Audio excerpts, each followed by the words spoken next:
Good evening. I apologize for the late start. We've had some technical difficulties. This is let's call to order the Measure S Oversight Committee. Our purpose is to review the expenditure of funds generated by Measure S and to make recommendations to the City Council. So with that, I'd like to request a roll call. City Member Shamblin. Here. City Member Kinkler. Here. Vice Chair Reno. Here. Chairman Terry. Here. And Dana, would you like to pledge allegiance? Yeah. Let's do the pledge of allegiance, please.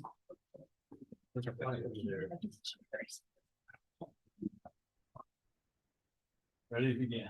To the flag of the United States of America and to the republic for which it stands, one nation, under God, indivisible, with liberty and justice for all.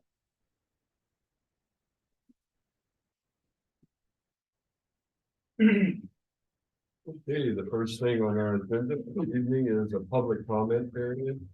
Any member of the audience is invited to address the Measure S committee on any matter that is within the jurisdiction of the Measure S committee, which is limited to, again, making budgetary recommendations to the city council.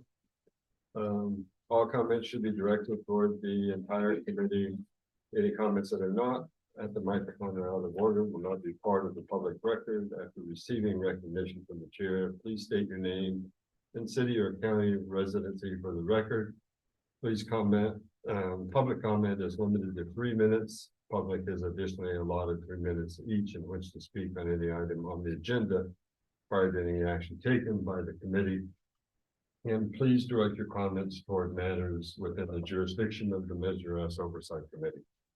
Do we have any public comment?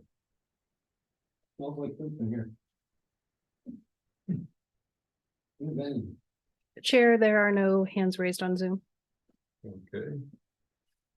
So we move on to the consent calendar and review of the Measure S Oversight Committee meeting minutes. Any comments on the minutes? Any questions? No. I did read them. I was going to remind that Eric that on the next budget proposal that we're going to have the total amount of the operating budget of the fire department and the city police, so we could see that the city is still providing the majority of the funds for the operation. Yes, and we actually do have that for you tonight. It's agenda item number 3. Okay, thank you. You're welcome. Is there a motion to approve the minutes? I motion we approve the minutes. Okay, we have a motion. Do we have a second? I'll second. A motion in a second. Please call for the vote, please.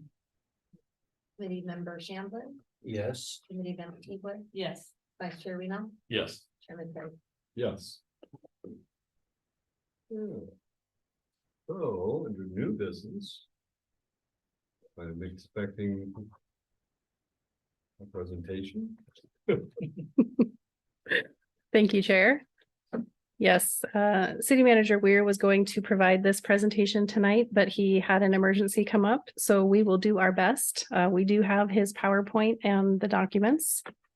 I will share that.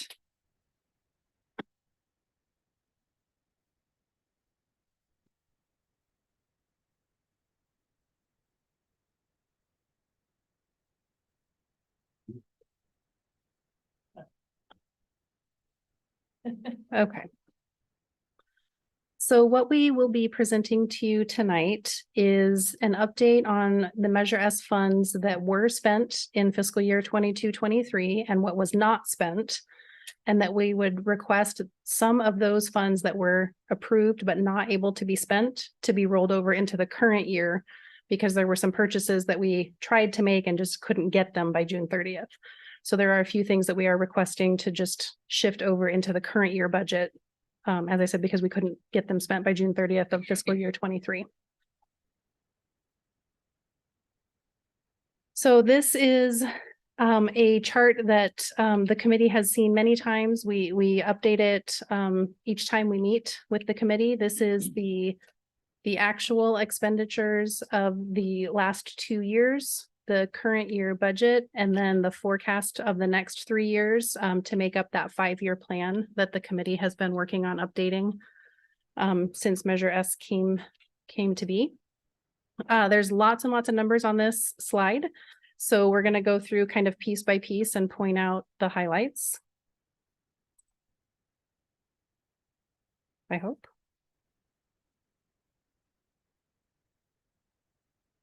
There we go. Okay, so first of all, just as a reminder for the committee and the public, the numbers for fiscal year 22-23 are still considered unaudited at this point. We are actually in the middle of our audit right now.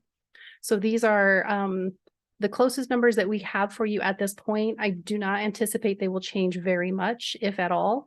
But we don't have the 100% guaranteed final numbers for another month or two still.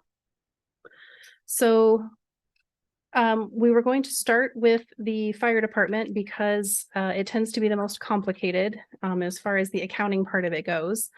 Just because the overall budget is for the money that's going to be spent, but a good portion of it gets reimbursed to us by the fire district because of that shared agreement to provide services. So you'll see the numbers presented in both ways on these worksheets so that we were trying to be as transparent as possible. So there's the total expenses and then the reimbursement and then the net cost of what Measure S has provided to the fire department. So the recommended budget for fiscal 22-23 for the fire department for total expenses before anything is reimbursed was $810,000. And what was actually spent was $182,000. Some of this we did discuss when we met with you in April. A lot of that was due to we had budgeted for the 3 full-time fire captains and they were not hired until almost the very end of the fiscal year. So that's the biggest difference there. And then a couple of items that were approved to be purchased, equipment that we were not able to receive by June 30th. So we are recommending that those budgets be moved over into this current fiscal year so we can still make the purchases. So then if you look at in the lower section, the white section, that highlighted part, that shows you the net. So that is after the fire district has reimbursed what the cost would be from actual city Measure S funds. So the recommended budget net was $594,000. With the 3 items that we'll be requesting to roll over to this year, it will be $707,000.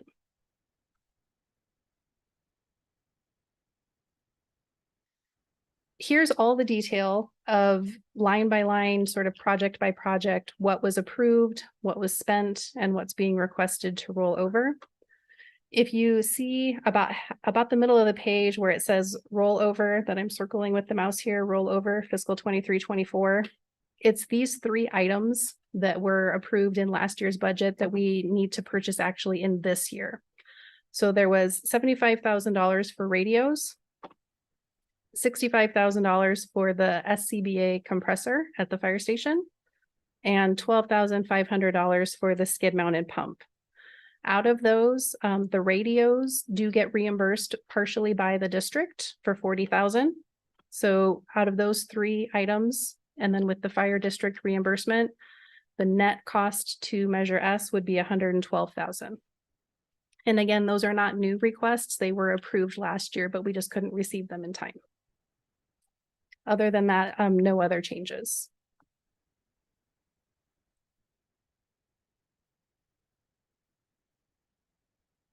The highlighted columns here just show you what was the original budget for the fiscal year that just ended, fiscal year 23. And what was actually spent. And you can see the majority of the difference here is this full-time captain positions. Again, because they didn't start until the very end of June. So there was like a week or 2 of time that counted in this fiscal year that we're presenting the fiscal year 23. And then the other 3 large items are the ones that we're requesting to move into this year.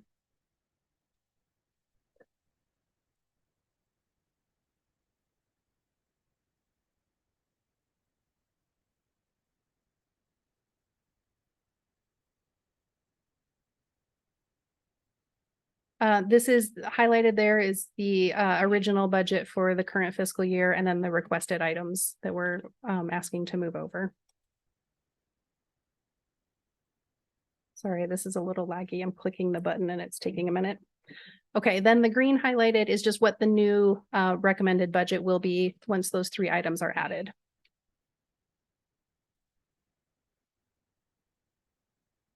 So that's the detail that gets you to these lines that we discussed on the first screen.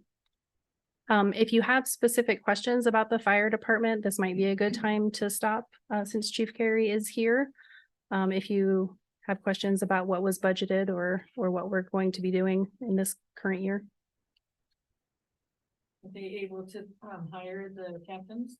Yes, we're we're about five months in, and it's been department changing, really. It's been a great transition both for our existing volunteer members as well as them sliding in. It's really been a successful 4 or 5 months. So we just completed the first 3-month eval process, and we all have things to work on, but they're doing an amazing job. Are you up to the staff level you anticipated? Well, through this Measure S, yes, we are. We have the 3 captains. That's what Measure S sought out to do, and obviously the district is handling that their side of it, the 50-50 on that. So, yeah. Good. Any other questions with the rollover stuff? I can give you a quick update on some of those things that you're probably wondering when we're going to get them and all that, but that's up to your discretion if you have questions. Got the info. I'll take it. So the big one is the radios, which we do have. We received those at this time. We've rolled those out with our command staff, the chiefs. We're kind of doing an operational kind of rollout with us first, and then we're working out the kinks and how we want to roll it out to the entire department with programming. Doesn't seem like much, but there's certain functions on the buttons that we're trying to change. So we just had someone from Southern Oregon Wireless coming out today. We're messing with the emergency button, screen lock button, things to make operationally when we're not really having the hands to use. He's changing things so we can have it pretty much customized to how we want it. So I anticipate a couple more weeks. We'll get them all rolled out to all the folks out on the line, and as of now, it's been a 90-day difference from the piece together radio program that we've had in the past. So we would like to thank you all for your direction, your guidance, your dedication to this community. We appreciate it. Things are changing. The compressor, we just communicated today with Bauer, and we've sent in all the pre-installment paperwork that they've required with all the specifics of electrical and all that kind of thing. We've cleared out the space. It's all cleaned out, ready to go, wired, and they're making an appointment over the next 2 weeks to come out. They install it, do all that. So that should be up and running around the holidays here as they start. We're excited for that because our air compressor at Washington actually went down for a while today. So that's going to be a much needed improvement there. And then the last thing we have is a skid mounted pump. That's up and running. There may be a member up on that board that's used it already, but tremendous benefit to our department to have that in a utility rig. It doesn't require engineer pumping experience. We're trying to get to be operators, but any firefighter can drive it, get into spaces that we can't normally get to with a big engine, and been a huge benefit already, especially in that kind of South City area and beach area. So that's where we're at with those.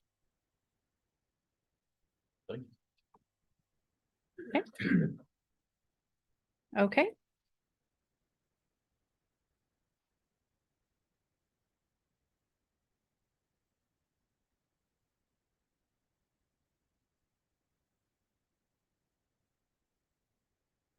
There we go. Okay, so then next up is the police department. So you can see the, oh, I went back. Sorry. The police department, the recommended budget was 670,000 and what was spent was 609. There is one item to roll over, the 17,500.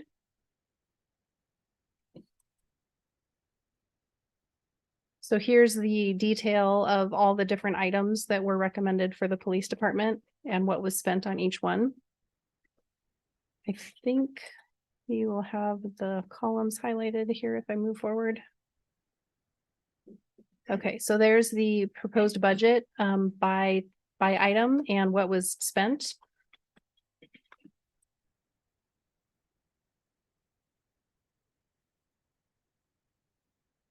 And then the original recommended budget for fiscal 23-24, which we're not requesting to be changed other than this rollover item, which is in blue. It's the using Measure S funds as the grant match, the required match for the grant that got new radios for the police department. And the radios just were not received by June 30th. So we just would like to move that over into the current year. And then if you have questions about the police department, we have Chief Griffin here if you have questions about how that's going. Yeah, just curious about that detective assignment. Is that just kind of as a needed, so you don't? No, that's gonna be starting, it's budgeted for January, first week of January. I actually just sent an email out yesterday, for inquiries into it, the officer that's off probation, it's not a rookie basically, it's not a sergeant can apply for it, so that will be filled first week of December. Is it full time? Yeah, so our staffing right now, we have one on field training, Officer Geary, she's probably gonna be off field training next week or two at the latest. That's the backfill that will come off for a detective position. We have one person in the academy currently right now, Axel Aguilera. Then when he comes out, we're gonna have one side of the week with the 3 officers staffing. It'll be the sergeant, 2 officers on each shift. And then we have one final position that we filled for a couple days. Person had some background problems, so they are no longer with us. We put that back out and that's going forward. We have several applicants for that right now. That closes the 27th. To send somebody to the new academy in January, and they would graduate in July. They extended the academy by 2 weeks. And then once they're out and off FTO, so about this time next year, we would get that full staffing chart that we talked about a couple of years ago. A sergeant, 2 officers on each shift, detective SRO also. So you'll have a full-time detective, is that right? Right. So how come it's only 3483? So yeah, it's a good question. It will be somebody who is already currently employed in the police department, and what Measure S will be funding is the difference in pay. So the city will still be paying the regular pay, and the Measure S is funding the difference in pay for them to be a detective.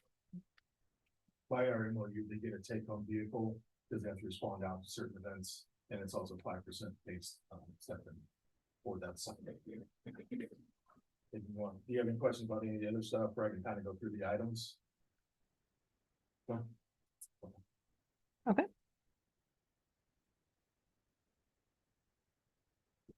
Right here, they're all board. Okay, and then for streets, the original budget for fiscal 22-23 was 605,000. We've spent 376,000 and requesting to roll over some unspent street maintenance project money. So I will pull up the detail for that.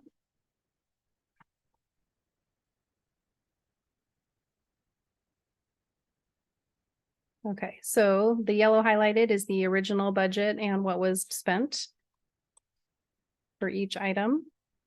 So basically those top 3 items, the pothole and minor repairs, the sidewalk repairs, and the striping, what we are requesting is the portion of those 3 that we were not able to get completed by June 30th, we would like to just roll over and add to this year's budget so that we can, between last year and this year, get the total amount for the 2 years done, if that makes sense.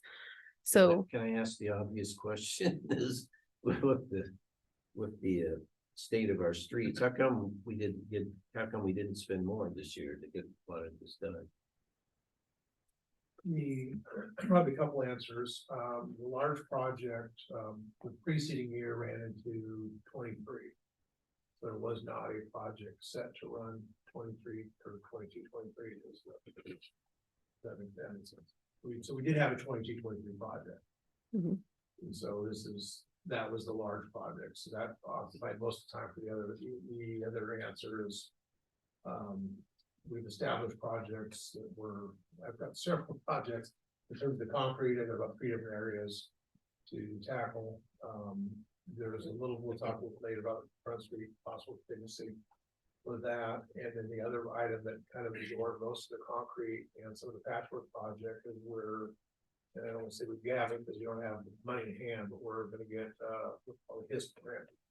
And so the project developed for the concrete and pedestrian type pathways, we're gonna get $250,000. 225 would be the grant portion, and 25 from Measure S would be the matching. So that absorbed all of the projects that were pre-designed for the concrete work. The pothole work, due to the season and availability of contractors, we did do K Street and Cooper. This year, we did do a pothole project, but it was actually funded by the water department. It was water repairs throughout the county and city. We have done work, and then It's not just the personnel issue, or it's a little bit of both. I mean, it's very difficult on my level to generate these projects, to put them out to bid or make lists. And so, we are understaffed in my department. We've generated some of these projects, and then for one reason or another, they haven't happened. So, yeah, we do need this. And so then you look at bigger projects, and that's kind of where we've danced on this devil a couple times. We put out a big project, go to the effort doing that, and then you become concerned about, well, how much money we're spending. We're gonna do a $300,000 project, $600,000 large project. So we're designing these in-house, so in the engineering, so we have multiple versions of larger projects already put together. A couple of those in the slide here, slide presentation. Mhm. Some point, so we'll cover some of that. And do we have an update on getting the staffing filled for the Yeah, vacancy? So we have my staffing, we have a gentleman who's accepted our offer, and I believe it's January 8th, he's going to join us. We'll have a third or a second project manager for a year, and also probably a year and a half, I guess, for mid-year tech. And with the monies available, we're able to bring him across the city. And so we actually have a young gentleman who went to high school here, graduated about 10 years ago, and his wife is also from here. And they've had a 4-month baby, that's part of the story, right? And they want to come back and spend time with both their families. So we're bringing him on. Yep. So having a second project manager will help get some of these projects out to bid. Yeah. I think you've answered this before, so I apologize in advance for not remembering. When I look at these rollovers and then I look outside at our weather, not to be a pessimist, but it seems to me possible that the weather this year is not looking good for street work.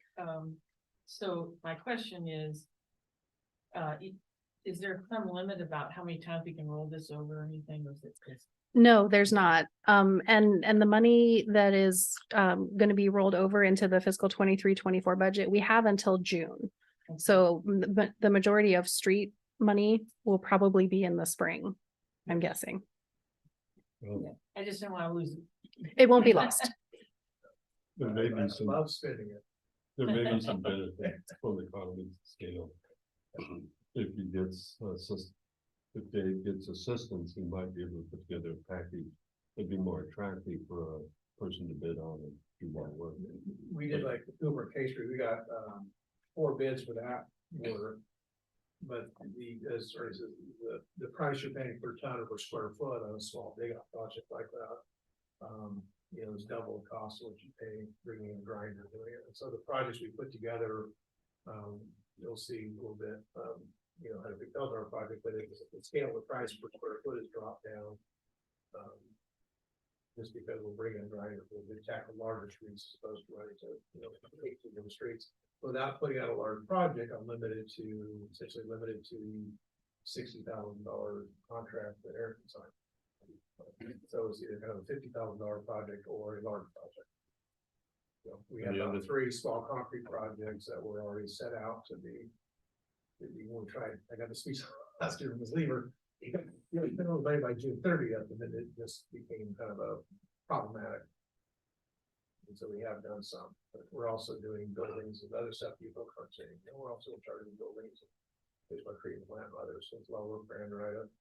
Generate projects, we are finding by generating it, we are saving lots of money, but we're not getting the bottle spent. So I think the approach is to put out a large project like we've done 2023 for H night and Harding. And do a large project out, but we can bring in somebody to do a whole bunch of paving and make some real improvements to this. Actually, 35 streets. Question, Dave, Yes. on the striping machine and the crack seal machine. They're obviously gonna be purchased next fiscal Striping year. machine's been purchased. Okay. Not here yet, but it hasn't been purchased. So on- The crack seal, we had a line of the water that fell through, so we're going to market and hoping this winter the prices will have to go down. Those prices obviously went up, but we should go pick up, harbor like that will be cheaper in winter. No demand. So for the rollover for striping and then the pothole crack seal and minor repairs, is that stuff for our own city to be doing, or is that going out to bid for an So the outside striping contractor? machine and the crack seal machine are work that we will do.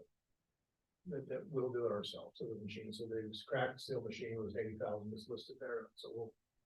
the Okay, rest so- they have. So the we'll striping We'll do cost, that work, but there will be components of crack fill and as part of larger contracts. gotcha, So okay. We will alright, still contract out some of it. sounds I good. think we looked at, H Street, 9th and Harding, and it was, I want to say $78,000 of that, 497 was contractor. performed. So the idea is that when these guys do, because city crews or in this last year, put out it was a $25,000 water contract. It was not on your sheet, but we did for the waterworks. You know, we've got, I think there was, I don't know, 28 locations. And so if the city does that, or if we have a contractor do that, our guys can run around and seal those cracks. We basically we just don't dig out, 4x4, 12x12, or whatever it is. And then run back and crack fill around it. So that's. Okay, cool. That's the idea. Thank you. That and then Third Street's the other one needs it, good payment, but it's something we can do. Since we have Mr. Yeager under the spot, is this the appropriate time to get an update on the Front Street project? No. We do have that, but a little bit later. Yeah, but we have a little slideshow. We'll address it.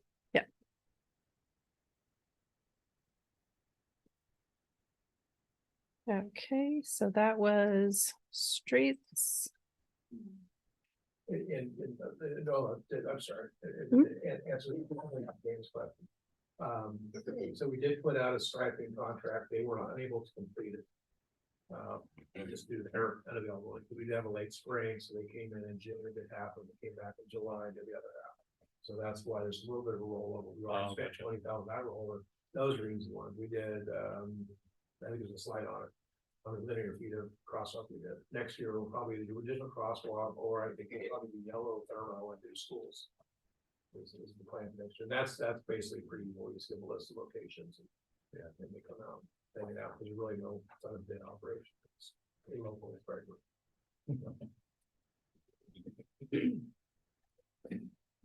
Okay, and then for the pool, the budget was 513,000, of which 490 was spent. And there are no requested rollovers from that. The 20,000 or so that was not spent were not purchases that can be rolled over. Wages and benefits came in a little bit under, utilities came in a little bit under. So that's just, that part that was not spent just goes back into the Measure S balance to be carried forward. And here's just the detail of which items were in the budget last year and this current year with no changes. Yeah, covers real briefly. What was that? I'm gonna help Walter. Okay. Yep. So the HVAC project, which is the big boiler / HVAC dehumidification project. We were supposed to get the 100% plans. You've already seen the nitrogen plan, we had reviewed, we established the bid items. And we're supposed to get those the 17th, which is next week. And then we have the pool deck. So in coordination with it, the problem with that project is the numbers are a little higher than we want them to be, so we've added it for the boiler. the boiler has already died, so replacing it differently anyway. But we have an option that getting a whole new boiler system or replace it like in kind. So there's a cost wise, there's about a $400,000 cost between replacing like in kind or more efficient doing. But yeah, the replacement we did, we just can't afford that, and the HVAC numbers themselves, so if you pull that out, gets you down to our budget. We think, we hope, right? But the other big problem is it's just such a specialized contract. The rate would give the pricing of 1.5 to 2.5 million. So how do you budget for that? I think we're 1.1, so take the boiler out, we should have coverage, to do that contract. That kind of answers the next question they just asked me, is why the locker room floors and pool deck stuff.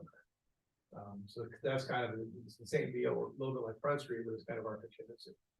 So did we do initially, we were planning on doing the off locker room flooring.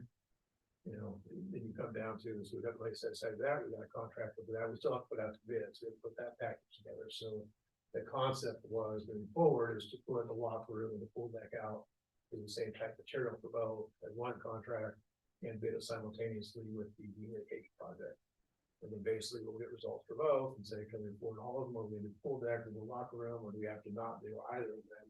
Wait a year or what have you to get the communication HVAC system forward to make it, it's not raining on the ceiling. It's just volatility of what things cost. I mean, you've got an engineer that does this all the time, more or less, but when they've got such a wide range of numbers, then it's great we're moving forward, it's great we have a bid set, it's always scary if all the numbers coming in the high end, what to do. And just as a reminder on that HVAC project, so the Measure S funds 516,000 toward that project, and then the city is using other funds for the rest. And I believe what is currently set aside is 1.1 or 1.2. I can't remember off the top of my head. So that's the opposite boiler. So we come in at 1.5, 1.6, we pull the boiler out, which can be done later. We can just keep the nurse alive, and maybe that gets us into the 1.1. But that's the hard choice in there. Yep. Like I said, in the meantime, it picked up last week. Been out the bars.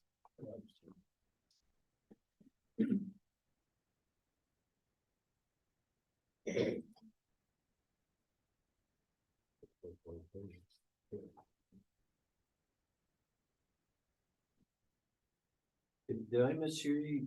What was the locker room flooring? It's not done.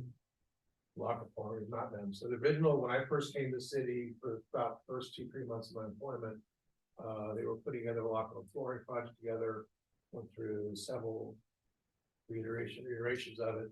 What wound up happening is that basically we're going to spend $130,000 for exactly the same thing we have. Like Eric and everyone use tile, we're going to use small tile with all the grade breaks. So basically you need to pull the flooring out or reshape the floor because it doesn't drain properly. And because of you can look at the bathrooms, there's like literally 7 grade breaks in each bathroom. There's about 6 or 7 drains in each one, so each one needs a little basin. The overall floor is flat, so you have to create all these. And when the floor was done originally, those weren't there. And so the linoleum is holding water. There are areas where you go in the shop vac and back the water, they squeegee it, what have you. So it's a combination of shop vac and squeegee to keep the floors dry. So what I discovered after being here a few months is that we talked to the tile guy, big tile, big grout lines, no, but mosaic tile, million grout lines, no. So it turns out that we started getting bids on. Go back to linoleum, and the guy that bid it and got the low bid was the exact same guy that installed the floors 7, 8, I don't know, whatever it was, 20 years ago it was. Wow. It's the exact same material, essentially the same color. So the only difference would be that it would drain. So my idea was for $130,000 that it wasn't to go back with linoleum was kind of a slap in the face. So that's when we looked at the epoxy flooring. So that's why we got the additional 20,000 added to it. And so the idea there was with the 150, we get that, and then it goes back to economy of scale. At the same time, while this is going through, the flooring of the pool surround is chipping up. And when that was built, the slopes in there to the drains were not ADA compliant. So they had to go back in and level them up, and they put one material on top of another material, and now it's chipping off. So okay, you're no, confusing. So what did you spend 130,000 We on? don't spend anything. Well, it So- says it's an actual expense. It The 130,000 has been transferred into the capital fund for this project. So it's sitting there ready for the project as soon as it goes. And there was another 20,000 transferred in this year for a total of 150 for that, plus the 170 for the pool deck, which should hopefully will be bid at the same time, Yes, we think. that's the concept. Well, I still don't see why it's an actual expense then for this year. I guess because it's been put into the capital fund specifically for that project. So it's not going to be spent on anything else. It has been allocated. Okay, different accounting than I'm used to, but okay.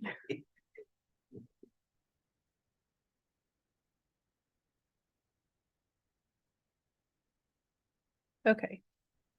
So I'm not sure what the intention was to look at here, other than to show you, I guess, the original budget for this year, and then you can see with the rollover amounts what the proposed recommended budget would be for this year.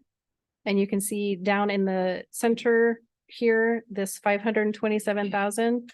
That is what the ending balance would be of the Measure S funds at the end of fiscal year, the current year, fiscal 23-24, with these recommendations, if everything gets spent as it's budgeted. That's how much would be left.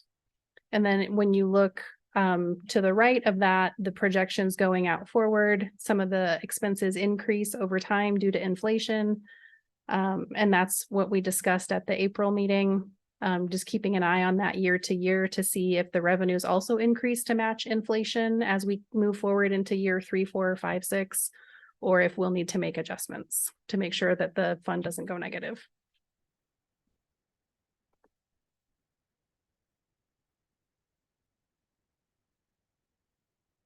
So this is the resolution that is in your agenda packet that staff is asking the committee to adopt. And it just restates what the recommended expenditures would be for fiscal 23-24 with these rollovers included. So if you have questions or if you would like to take public comment, we are ready to do whatever you'd like. So in summary, please correct me if I'm wrong. We've already recommended these items. They were unexpended funds. Those funds have rolled over in the Measure S budget because that's where they stay and belong. And we're hopefully going to expend these funds within this fiscal year. And so we're increasing the current fiscal year by those same dollar amounts for the same items we previously reviewed and approved. That is exactly correct. With that, are there any comments? Is someone willing to make a motion? I need to check. I have to stop sharing so that I can see the. Resolution before us is a resolution of the Crescent City Measure S Oversight Committee, amending the recommended expenditure of Measure S funds for fiscal year 23-24, which is the current year. Right? I'd rather not read all of it, but if anyone has any questions on any particular item. Again, I'll call for a motion. I can motion. I move that we approve and adopt resolution MS 2023-04. A resolution of the city, Crescent City Measure S Oversight Committee, amending the recommended expenditures of Measure S funds for FY 23-24. Is there a second? I'll second. Okay, we have a motion and a second. Please call for the vote. Committee member Shamblin, Yes. committee member Tinkler, Yes. vice chair Reno, Yes. chair Perry. Yes. The motion passes. Okay. Martha, I'm not sure where on the agenda. So we have item number 3, which is to discuss the general fund expenditures that are outside of Measure S, but also Director Yeager had some slides to show of Front Street, and maybe I should have made that part of item number 2. I'm not sure Oh, that's where that okay. was intended Yeah. to go. Can we just add it now? Okay. Do you want to come up here and do it, or do you want me to click for you? Okay. All right.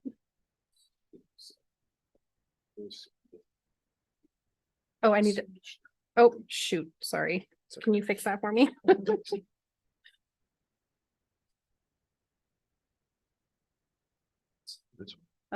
This one. Okay, sorry.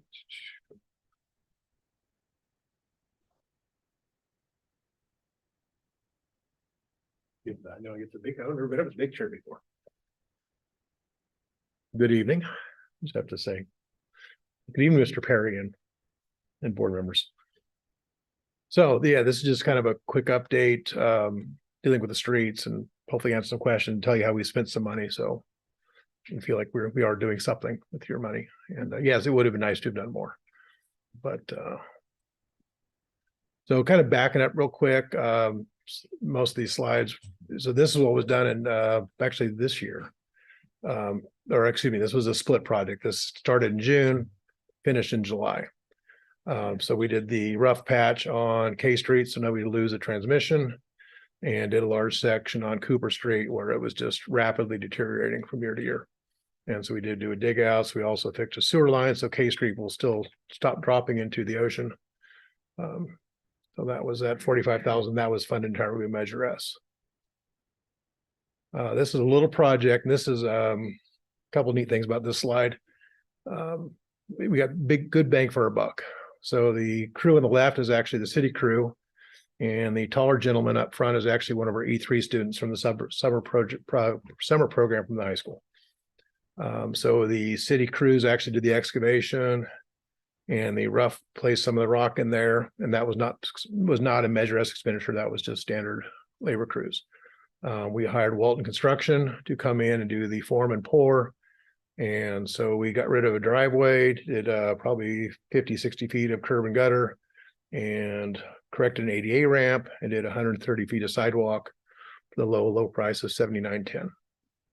So That's pretty good. yeah, so that was a nice utilization there on projects of this size. We have a whole bunch of these. I've got about 6 or 7 projects like this on the board. That Measure S on this slide here, in the past, we've hired a concrete grind company every year for $10,000 to come up and grind our sidewalks, get rid of tripping hazards. So the yellow line is basically the area we provided them with. The previous year, they came up and did 4th through Front Street. In talking to them, since you pay for their 2 days of mobilization, my idea was we'll give an extra $5,000. They'll stay here an extra day. So Measure S paid for that $5,000, and we were able to get 152 locations, trip hazards ground down within the yellow area marked. We also went out to Harding, got some marks by the school, and also went down to Front Street and got some marks there. They're not in this circle, but I think that was, once again, money well spent. And that happened in that was a 23-24 budget item. Don't look too close to this slide because we didn't take any pictures, but this is the rollover striping project I told you about. Don't look at the picture because that obviously is not Crescent City. Oh, good. We slipped in a brick facade, but it was very difficult to find. But anyway, so they spent, I think, $22,000 in June and another $17,000 or $18,000 to get to our 39 total. And they did 3,126 linear feet of crosswalks. So you take that number, divide it by 72, and that'll give you the number of crosswalks that got done. And there was also some straightening out, some grinding involved in that price. This is the large project previously referenced, 22-23 project. That was $487,000. I had a little something to do with that in my past life. We did Harding, 9th Street, and 8th Street. Harding was primarily pavement. 9th Street was a combination of patch pave and ADA ramps. The ADA ramp there on your left is out to Brother Jonathan Park, the little playground there in this intersection. I think that's by the cheese factory. Let's see. Another ADA ramp there on H Street with a very complicated sidewalk scenario. And then that's a dig out on Harding. So this is kind of the typical, for these low, if we go back to the and I was in this room when I first started working in the city. If there are restrictions on if you do if you completely rebuild a street, gutter line to gutter line, then you have to do all the 80 stuff in the middle.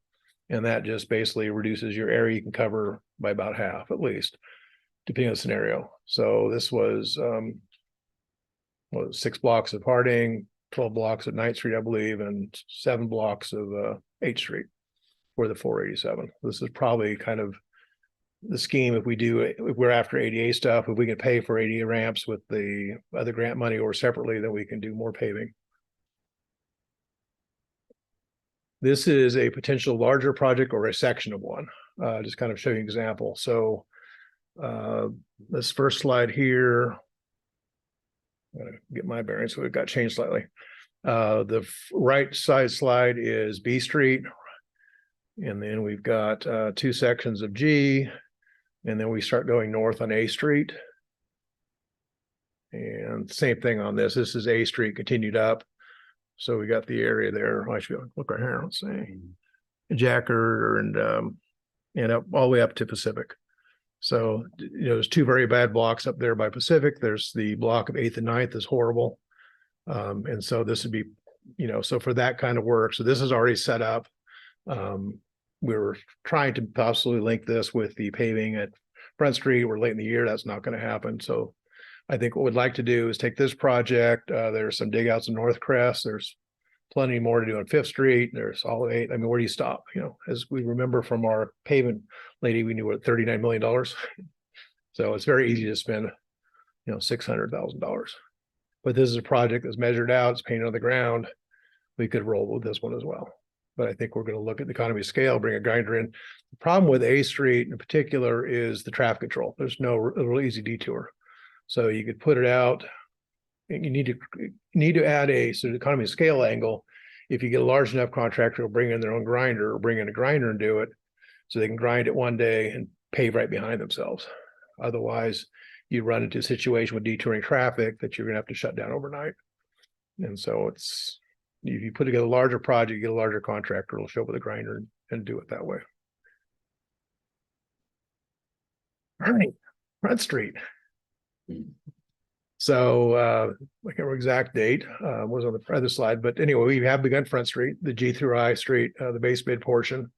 So of that $1.8 million for the base bid, $560,000 was directly from Measure S, and then there was also some Measure S matching money that came from the 516 provided by Measure S committee. Anyway, there's 7, 8, 9 funding sources, and there was one direct related to the folks that the Measure S money that you gave us. So that's demo day and the grind. We've also done the reason for the failure on Front Street to begin with throughout is the deterioration of the existing storm drain. So we're replacing all the storm drain with either a 48-inch main or 236 where it's shallow. And then we're also running a brand new 8-inch line, fire lines throughout, replacing the 1950s 6-inch line. And so Front Street currently, all the storm drains obviously been done. We are hopefully going to pave it this week. No 100% guarantees, but the concrete gutters are complete throughout. Whoops. Oh, no, I don't. Trying to be clever. So that's actually where the gutter pan, that's what the street looks like. And we should get it paid this week. That just leaves the sidewalk and the crosswalks, and said the electrical's all done. All we got to do is slide the poles in. So I'm hoping to have the street opened. It's been on the rain, right? But anyway, mid-December or what have you. So the numbers, I think is what Mr. Perry was referring to. So the base contract was 1.8 million. You can always have some, I don't want to pat myself on the shoulder in front of all this folks, but Mr. Weircher, I can now. But we've done some value engineering. So, a job, there were this part of this project is there are some items that are going to be extras because so we did find 3 logs in the road. We have improved valving. We've added what? logs. Yeah, buried trees. So that was a bid item where if you encounter it, then you pay the contractor additional. We've also increased, as this project was purely designed for the water end of it, particularly, it was just replacing the street. lining the street. The reality of it is that there were no valves in either direction off the two side streets at H and Stamps and I Street. So we've added valving. So we've added about 6 valves to the project. We had a sewer line problem at the Surf Motel. That repair wasn't paid from this project, but it became part of this project because the road was open. So there are contingencies. We've done some value engineering in terms of simplifying the electrical. We've also tackled some areas, maybe made them larger and smaller both, to conform to the improvements that are going to happen in the park. So I think to be this far along and only projecting a 4% overages.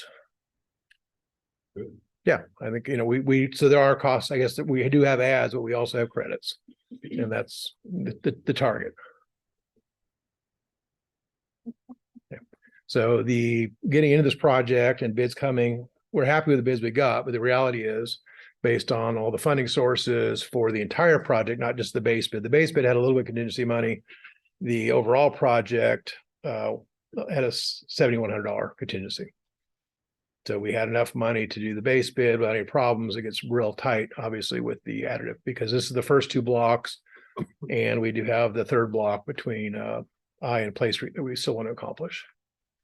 So we're afloat. We're still afloat, but with the 4% overage, we're projecting $80,000 beyond what we were anticipating.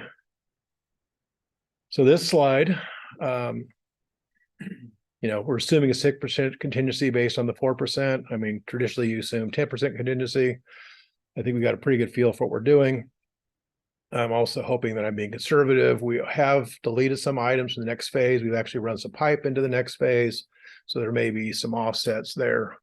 The way this project was designed was 2 blocks, and the 3rd block was entirely separate. So we've actually haven't done some concrete work that would be removed in the next phase. So I'm hoping that this 6% assumed is on the high side, and we may not hit the logs, and who knows, but being conservative, since that's what we're all about today. So the contract is 1.48 for the additive, which we're hoping to do next spring.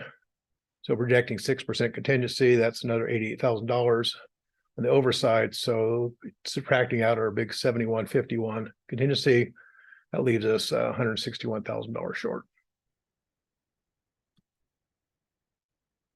to complete. Maybe it could go the other way, right? We could be under on the next phase and not have any issues, and we can eliminate something and save under. But since the question was asked and projected, we're not through with the Front Street, so we won't have solid numbers reality on basically once they finish paving and the concrete is done. And I'm hoping in November, mid-December, we'll have, we're already middle of November, so by mid-December we should have solid numbers on where the base bid exactly is. And then we have a whole nother issue in terms of funding and releasing. I want to get into the funding. So part of the funding, most of the funding for the additive is available to us through money already allocated and the $750,000 Huffman grant. The $535,000 that's coming from the state has to be put out as a bid. So if those numbers don't come in where we like, we're hoping the contractor will sign change orders. We've already issued the water work for them. We've got enough money to cover the street and the storm drain. And so there's also that angle. So we do not know if we're going to wind up with the additive being 1.48 million because of the way the money came in. Because the 535,000 came in through Caltrans. Their requirements are you cannot advertise a bid until they've awarded the money. We now have that money. They have awarded it to us, but we could not use the existing bid and add it onto it. So we have to put out. So basically we're trying to get to a final price in the base bid and see how much money we have left of our initial base bid, quote unquote, contingency, to see how much we have to put out to competitively bid. So we're still reshaping that project. So that's the big asterisk. So being conservative on this, the 161 is an estimate if everything is smooth sailing, if we don't smoothly transition into picking up the remaining $500,000 worth of work through a bidding contractor, or we can't design, then we may have other problems. So in a nutshell, G through I. Mhm. I know this is on weather dependent, Sure. but it's hoped to physically be done first of the year. Oh, yeah, I would, yeah, if they're able to pay this week. Yes, unless it just does nothing will rain for the next 6 weeks, because the only problem, the concrete is done. The white concrete should be finished this week. The white, that's, there's also change in design.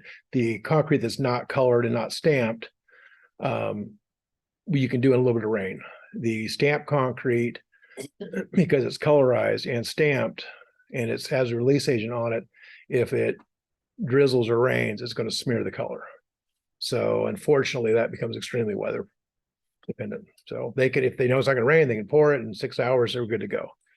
But if it rains for the next 6 weeks, then the answer, I'd be up here lying and saying, yes, I wouldn't bet anything on it.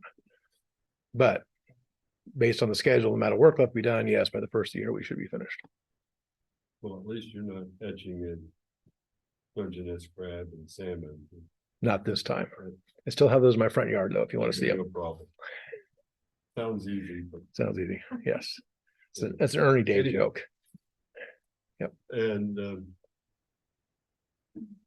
Like, but wait, I have, but wait, I have more slides. if there's funding available for most of the Play Street block. Mhm. Only lived here quite a while and I still don't know the streets, but from Play Street to 101, what's the ballpark cost? As you can tell by my clever side, I was going to answer that question for you. What's just to the east? I got tired. Okay, We're done. So before we answer that question, so most of you probably know. But we did pick up 2-3 weeks ago, the Clean California grant. And so the portion that of this next 2 blocks is directly covered here. This is the cultural center. So I guess I'm showing this science for your screen. But anyway, the parking area for the cultural center, that island is covered in the California Green Grant, and then also the bearing of the roadway and the concrete work and the second block is covered in California. So what that does is simplify the scope of work. The storm drain system that we were replacing throughout is only there through K Street. So we've got 1 block of storm drain to do. So the good news is, and that's a contingency backing it really quick. If we don't have enough money to go through Play, then we can stop short of the intersection.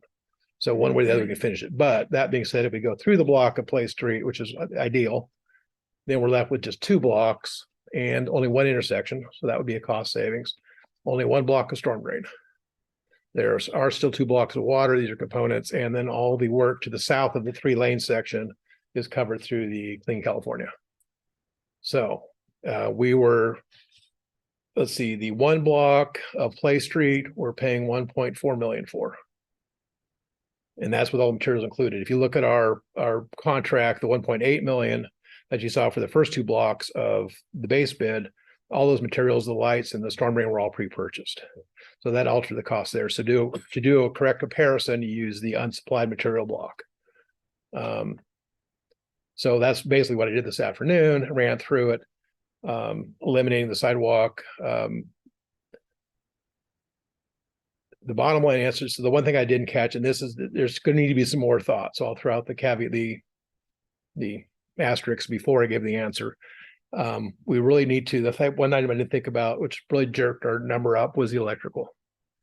Because the street lighting is not in this. So we have 2 blocks of street lighting.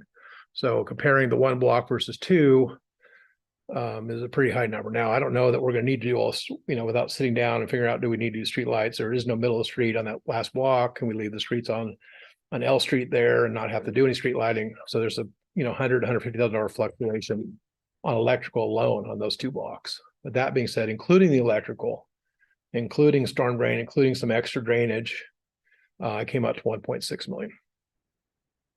I think we were hoping to be closer to 1.2. But I've got $250,000 for electrical in there. And I've got, so we really need to sit down and arrange the DIs. The other thing that kind of pumped it up somewhat is at K Street, the outfall, there is a very complicated storm drain. baffle system tied in there. That'd be simplified. There's only one junction box versus two and a bunch of other little piping. You know, we don't have a design, but I think conservatively, the 1.6 will get us there. Because you're looking at 1.4 for a block entire.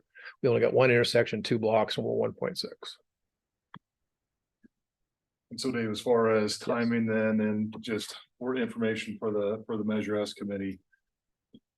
We're gonna finalize the first phase here in just a couple of weeks. We don't know, Yes. we're gonna be able to nail down this 80,000 plus or minus by the time we meet next. So our next meeting with Measure S is most likely going to be in that January sort of time frame. Once January, February, once we have the audit complete, then we'll be able to come back a lot of these preliminary numbers. You'll then have the audit, it will confirm a lot of these. There might be a little deviation from it, but it's not gonna be much from the numbers that were presented tonight. In January, we'll know exactly where this first phase is gonna end up at. We'll also have the next phase out to bid. Yes. We might not have the exact numbers, but we'll be a little bit closer on that side.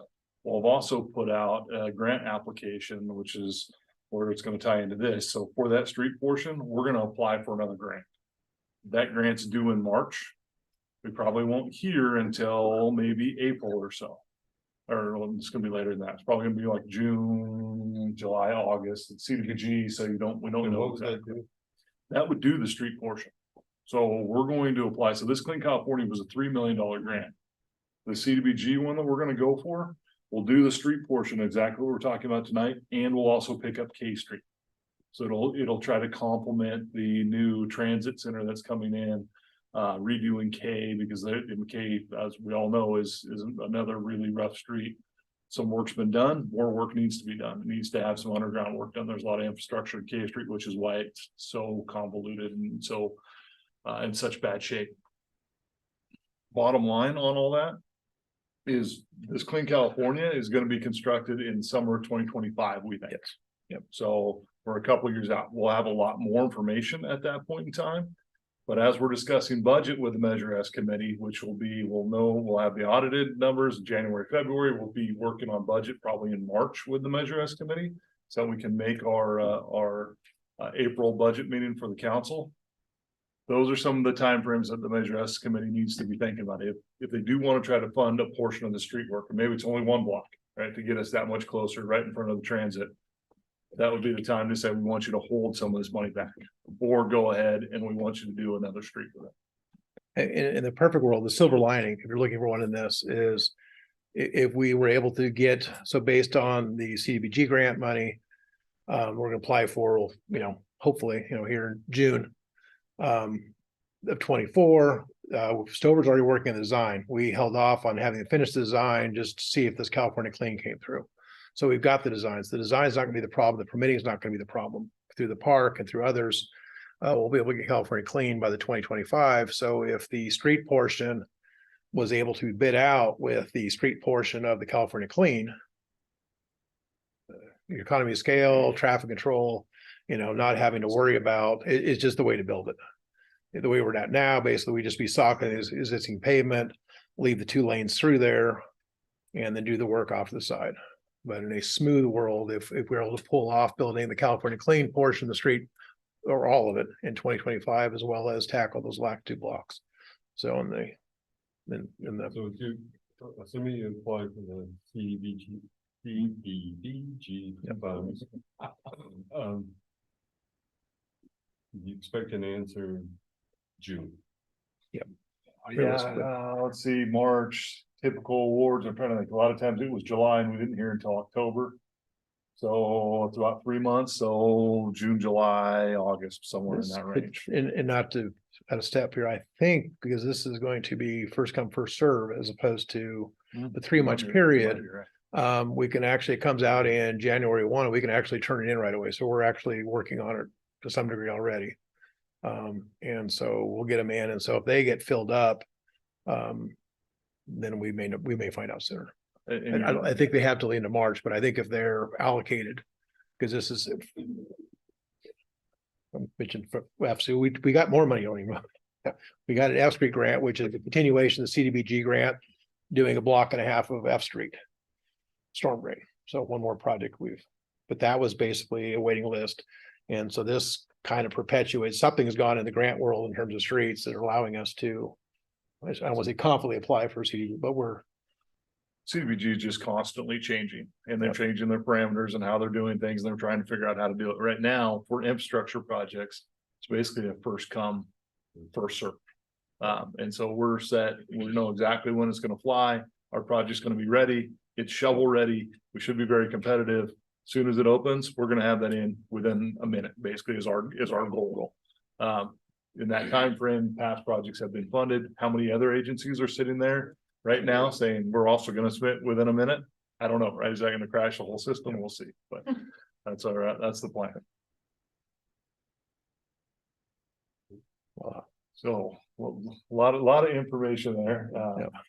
Maybe a little bit of a fire hose, but you can certainly tell that, you know, there's a lot of planning and a lot of opportunities out there, still a lot of unknowns, right? A lot for the Measure S committee to think about, especially as we come back for budgets on how do we complete what's been a 2-decade, 3-decade long project. I mean, Ernie has probably dealt with Front Street, heard about Front Street and the Redwood logs for a long time, and we're so close. Right? At Just how least do they're redwood.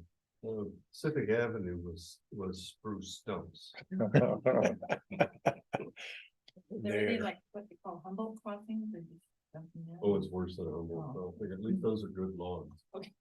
Yeah, Humboldt Crossing you can salvage. It's just- On the, I'll go ahead and answer.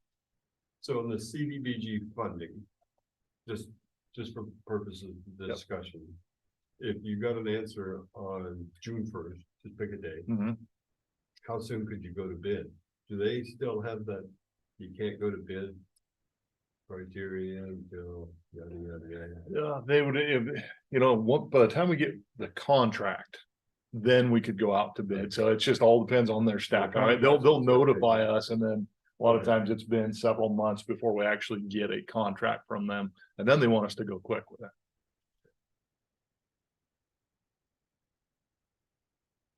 And so it still would fit in that 25 timeline, because that would really be the, like they would say in the economy of scales, is do it when we're doing the Clean California. And so it would be in perfect world, next year, summer 2024, the next block gets done. And then the following year, the next 2 blocks get done, Clean California plus the CDBG. Then the following year, just, you know, more money flowing out. That parking lot that you see there, that's the time frame for that. Is 26.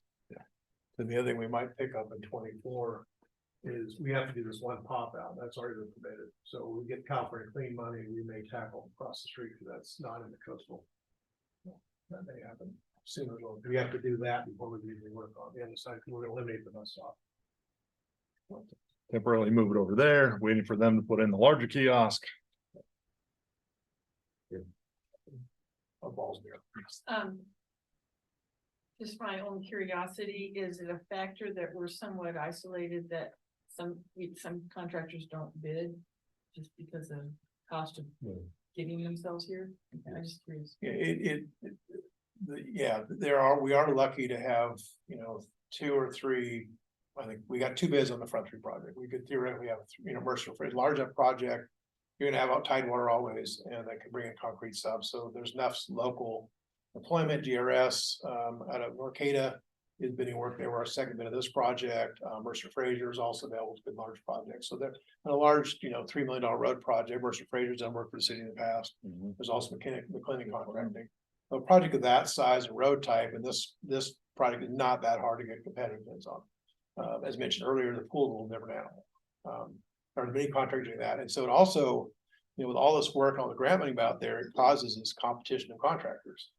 You know, if you got a bunch of work in Arcata or Humboldt County or Sonoma, why would you come up here?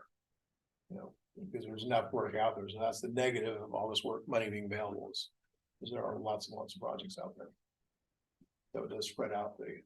The sign that we've seen internally within the city is the workforces are back. We're now getting good applications and people applying for jobs. So we've actually rapidly been filling holes really quickly where we've had voids for. But anyway, so I think people with COVID being over, and people are actually working back, but maybe it'll be competition with our own towns because we're going to be building a 160 unit housing development. there'll be people on that pouring concrete. So would you do the Play Street block as a standalone, or would you package it with the parking lot? Or are you gonna try and package it all as one? Well, the Play Street block is part of this contract. That we have funding for 75% or 60 other percent of it. So it was bid as a bid alternate. I know it's a So, bit yeah. alternate, but I didn't know if you. So trying to hold those prices. Right, because they're just gonna go up. So right now, it sounds like they're willing to do so, Dave. Is that your? Yeah, I mean, we've got the money, they've already, with the water fund money, just like pre-order materials, we did that in probably. I forget what month we're in here, probably in August, September, we gave the money to pre-order the next phase. So that we have all the hydrants and what have you for the next phase. We do have enough money for the storm drain and road section. Through the Huffman grant. So I think we plow forward and then it's, do we have sidewalks? We have lights, we'll get the electrical, we'll get the conduit in, we'll get the wire up. Do we have the money to, and that's just gonna fall on what the price come in for the CRISA, the COVID funding. The 535, we gotta put out the bid. But did I get confused? But on the Play Street section, you were budgetarily $161,000 short. Correct. But And that's the, I'm hoping the conservative. You know, the 80,000 of that was just the percentage, the 6% contingency. We may not be. And we haven't finalized the base bid. But if we use, only just for purposes of discussion, if we use Measure S funds to cover that in part or in total. The. Say it's 162 budgeted, but it winds up being purposes of discussion 152. Right. So that $10,000 still stays in the Measure S fund. So Yes. So it's a little bit. Yeah, I mean, worst case scenario, the way the project is designed or. Can fit, Stover looked at this originally and it does work, is we could stop, there is a storm drain just to the west of the intersection. So if I mean, the world fell apart, we didn't have the money, and then we would just build to the intersection. And we do have money for that. So that would be the cutoff. Ideally, you do the intersection, so the next phases are easier. And then we have access to pool, and it's just, it creates, it has some other benefits. It's when you're taking these weird pieces in the drive-through lane to the front of the cultural center. You know, how do you not do the intersection to make that piece work? So you want to do the intersection. But we cannot do it. You know, Well, I look forward to an update this spring. me too. And the nice thing too is, that's all grant money, there's not a match piece of this, so if you look at it on a traditional grant, a lot of times you would have to put some money in, and so if it is, like you say, 150,000 to actually implement the 1.2 million that we have in grant dollars. That's still good leverage for that 150 to actually get that much work out of it. Yeah. That's pretty good return. Yeah. All right. All right. Any other Thank you. questions? Thank you. One more update. Yes. I have seen Mr. Yeager at work, so. Yes. So there is one more update that I almost forgot about. I apologize, on the PD facility. So in fiscal year 22-23, the committee had authorized some funding for design work for improvements at the PD. And then in this year, fiscal 23-24, the committee had authorized setting aside another $60,000 toward that project. We weren't sure if we were going to be ready to go out for debt service to do the construction yet or not.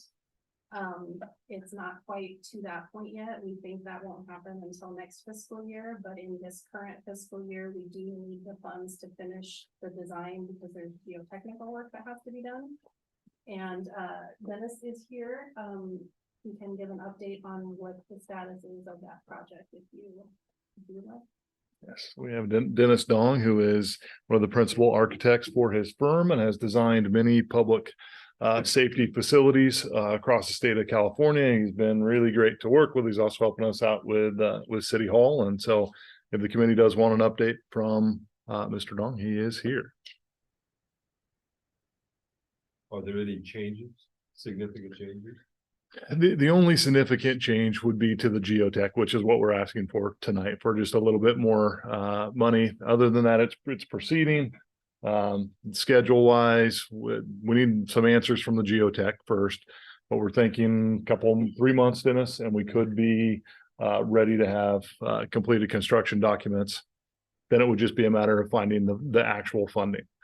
And that's that study for that waterway that runs underneath, right through that whole area. Is that what that is for? There was the old F Street drainage that runs right behind there. And so as they're doing their investigation, at least their preliminary investigation, it showed unconsolidated soils, which we kind of thought. And so now we need to do a little bit deeper dive so that they can actually design the foundation correctly for it. And whether that be, deeper type of piling type of footing, or whether it be a giant spread footing, there's different ways to go about it, but you need the information in order to decide those things. So budget wise, that's not a change from the current year because the committee had already authorized 60,000 toward the project, but just an update that we had thought that maybe that 60,000 would go toward debt service this year, but we're not there yet. So it'll be allocated to design unless there's.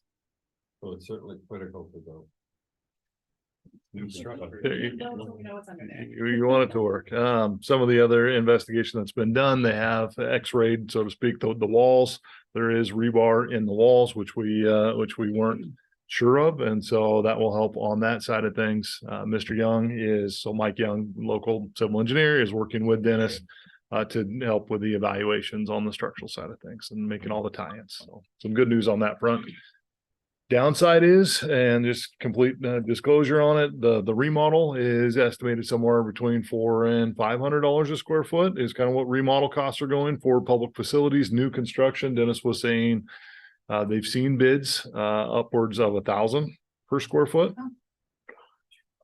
His projects have come in a little bit lower. And so I think that speaks to some of the design elements and whatnot. But we're still looking at maybe $700 or $800 a square foot in that range. For redoing the build.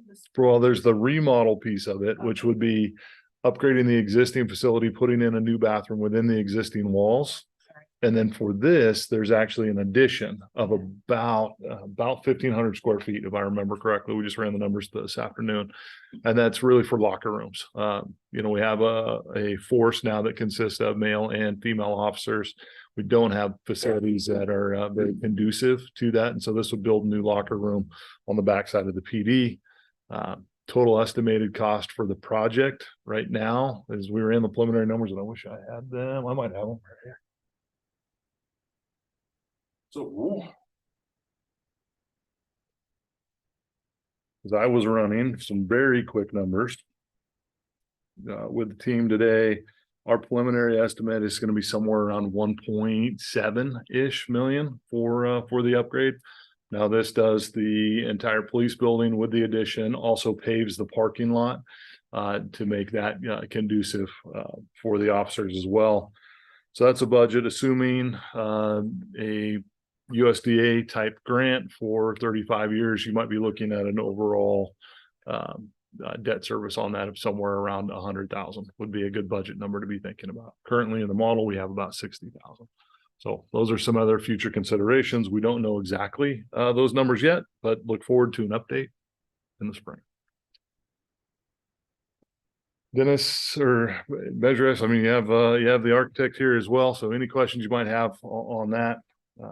Dennis has also joined us previously via Zoom, and not a lot has changed other than just. What happens if progress. the geology, Geotech? The answer is, oh yeah, this is not good. Do we move to another site? Well, I mean, there'll be an option, right? Just how expensive is that option? And then comparing that to another site, which would mean we'd have to acquire another site. And now you're looking at that $1,000 a square foot, or, $800 for the whole building now. So I've got a few fun projects in this town. The reality of it is that if we go to something dramatic, it's standard footing is what they're trying to determine, right? We're gonna go down 20 feet to find solid ground. So you have options. But unless you're going to a piling system, the options aren't really that expensive. So it's not gonna be a huge number, it's not gonna double the cost or add another 20% of the cost. It's just a matter of how you actually make it work. I mean, most of the building is on more solid ground. We're talking about just kind of, so I think you go with a grade beam or something along those lines. Like you don't have to install pile and then Starbucks and a car wash with 10-15 foot trenches filled with slurry and that provided your footing. They did hand arbor the site. They couldn't get down far enough to hand arbor to determine what it is. So this geotech report is going to require an actual drill rig. So we will have to find where the bottom is. So it's not gonna. It should not be. I guess the worst case would be another problem, but I don't see it being dramatically. But the overall scheme of costs, it's not gonna be a deal breaker. Unless it is. I just. I don't want to sound crude, I don't want to put lipstick on a pig. I mean, if the building is not, kind of beyond. I know the good news is we're growing our force, and the bad news is that like growing a family and being in the same the same stage. I'm just kind of trying to look out for the future. So anyway. And we have done a PD facilities plan. It was, 4 or 5 years ago now, looking at some of these other options, and they were all 4, 5, 10 millions. Even back then, and then it's finding the right site. And so once we know more, then we can come back. And again, you always want to look at that to say, make sure that we're using the money the best we can, and it will provide for the longevity versus just, something that's just a patch. So I guess no further questions on that. Good. Shall we move to item 3? Yes, excellent. We did adopt the budget, the resolution. All right, on perfect. item 2. Perfect. Let's let me see here. And actually, I do apologize for not being here from the start, although you guys were obviously in good hands with Ms. Lever and Director Yeager and the Chiefs, and having Dennis here is always nice. So this is where you left off, I'm assuming, on this presentation. Yeah, and the committee adopted the resolution. Yes, excellent. So no need to let's see. All right, no need to really run through any of these fancy little Did you have the little and you already hit this, right? You're ahead of the game.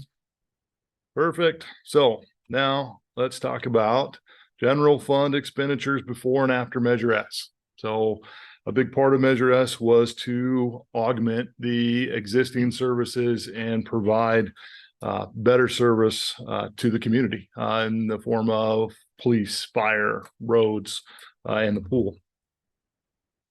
So let's take a look at the actual numbers. So you guys have had a lot of spreadsheets tonight, right? Let's keep that theme going. Can I just real quick, Yes. I gave you each a handout. Yes. That is a summary of this that might be. Yes. With a nice graph. Bottom line on this slide, you see revenues, expenses, net cost, Measure S funding. So these first 3 years, this was before Measure S.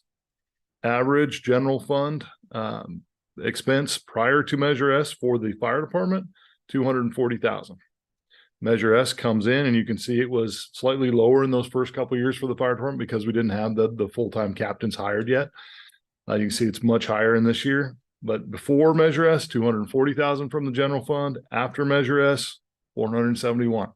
So the fire department has continued to be funded, and in fact, more general fund is going to the fire department to try to again meet the needs of the department. And there's a lot of needs. So Measure S is critical to it. It's vital to the ultimate success, but the general fund has not stopped contributing. In fact, is contributing even more.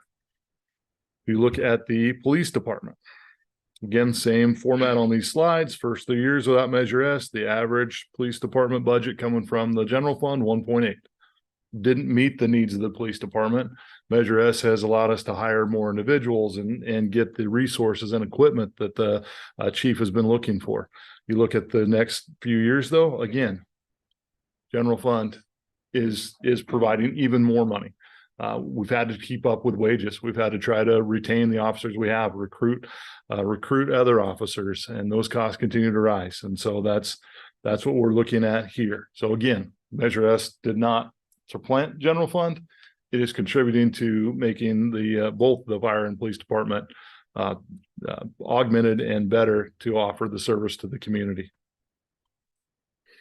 We look at streets. Streets was always a tough one, especially when I was public works director. There was to try to fund the police and fire.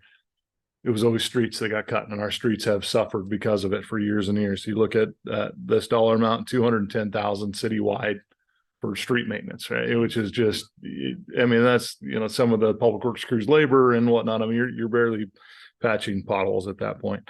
So you saw Measure S funding has come in and is large in these upcoming years, which is really exciting because we can start to package projects. And even though there's money carrying over, now those projects become bigger, we actually get better value out of those projects. But then you also look at the general fund piece of it. It has not gone down in 21-22. It actually still went up. There's a large amount here. This is due to there was some COVID funds. There was some TOT that we weren't expecting, if I remember right, in this one. And this is where we're able to get those next 2 blocks of Front Street. So it was a combination of Measure S and general fund and ARPA and all those things. So it allowed for a big number there. Then you see the budget for this year, again, above what the average was, even in those past years, as we're being able to augment it with Measure S. And grant dollars too. That's the other piece that's not in here. Is there's a lot of grant dollars that are going into our streets. You look at the pool was one that we were trying to figure out, how do we open this pool up? Costs have continued to rise significantly in the pool. And that's where Measure S was vital to that, vital to the reopening and getting this amenity back available to the community. So you can see that there was a large general fund piece of it going into it. Measure S has helped tremendously. These costs here are not just operational costs. There's a lot of improvement costs that Measure S is paying for, and flooring and heater and all the rest of that, as well as ARPA funds. But again, you look in, especially in the out years, general fund is going to be paying more than it ever has for the pool. At least that's what's projected in combination with Measure S to make this pool an amenity that we want it to be. So overall, and this is the graph that you guys have in front of you in the handouts. Again, this is the same thing, just in the graph form. The first 3 years are without Measure S. And so you can see the funding for the fire department down here. And now it's actually up in these out years. Same with the police department, same with streets, and the pool. It's coming back in. So that's what our commitment was as staff, and I know Measure S oversight as well. You want to see these monies be used to augment services, and that is exactly what we have tried to do. Thank you. And I would just also point out I think the committee is very much aware, but also for the public, that big dip in the pool expenses in the middle there, that was when we were closed because of COVID. So. Yep. Yeah, and lots to do, and I commend staff for all their hard work. And what you don't see is all the other grant applications and whatnot, trying to again augment this money so that it's not every dollar Measure S has to go for these improvements. Measure S can be used to augment some of these other grant funds and make it even stretch a little bit further for our hard-earned dollars of the community. That is it. Could you make us, I know you did the summary, but could we, which I guess is more than me, could we have copies made of the chart for each department? Yeah, absolutely. Just that last slide. Do you want the actual the chart itself? Perfect. Yep. Using the one where one department on each page by itself, Yeah. that one? Yeah. Yeah, talking these here. Yeah. Yep, absolutely. Yes, like that. Oh, I guess I better get back to my duties. Okay, so item 3 has been discussed, presented and discussed. So Unless there's anything else, any comments, any concerns, any questions? From the members? No. Can I have a motion for adjournment? We call for. I don't know. Comment? No. No, we didn't. Public comment. Oh, is there any public comment on? No hands are raised. Okay. Now could we have a motion for adjournment? My motion we adjourn. Second. Okay, we have a motion in a second. Recall for the vote, I forgot. Sure. If you'd like to. Committee member Shamblin, Yes. committee member Tinkler, Yes. vice chair Reno, Yes. chair Perry. Yes.